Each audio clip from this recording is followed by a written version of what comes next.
I'm Fred Boskus with Pickett Street Properties. I'll let you lead that time. Thank you. Yeah, I'm Jesse.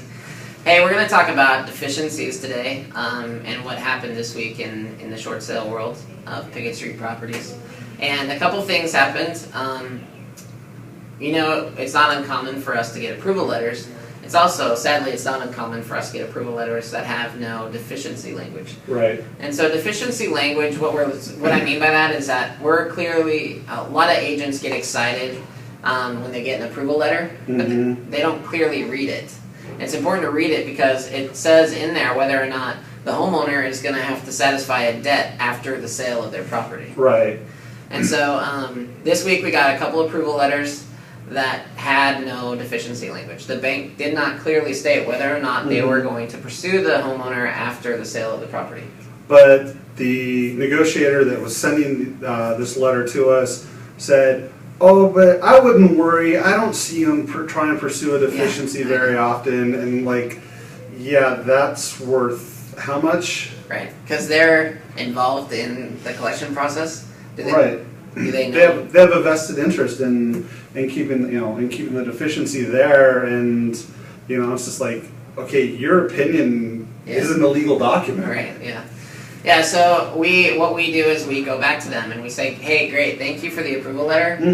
But there's one thing that's not going to work for us. We need this deficiency language clearly stated. Right. And so one thing that we have to our advantage is Washington State. We've done another video on this, but House Bill 2614. Right. Finally got it right. House Bill 2614 says that banks must clearly state whether or not they are or are not going to pursue a deficiency after the closing of a short sale.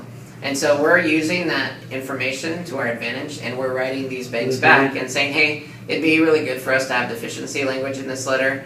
And oh, by the way, there is a new Washington State law that takes effect on June 7th, which happens to be prior to the closing of the short sale, which means that it applies to this loan specifically that requires you to give us deficiency language. Right. And so, as soon as we reviewed the letter and realized that no, there wasn't any deficiency language, wrote back to the negotiator and told them about the House bill, provided a news link that described it in layman's terms briefly, and also mentioned that we had made the investor aware of this through another file, and that the Attorney General was very interested in knowing how this bill played out, and then asked to waive the deficiency. I mean, if we're going to have clear language as to whether or not they're going to pursue, obviously we're going to ask that they not. Right, so in that case, literally we got an approval letter with no deficiency language. Within 24 hours, we had a new approval letter with deficiency language, actually waiving the deficiency on an investor-owned home.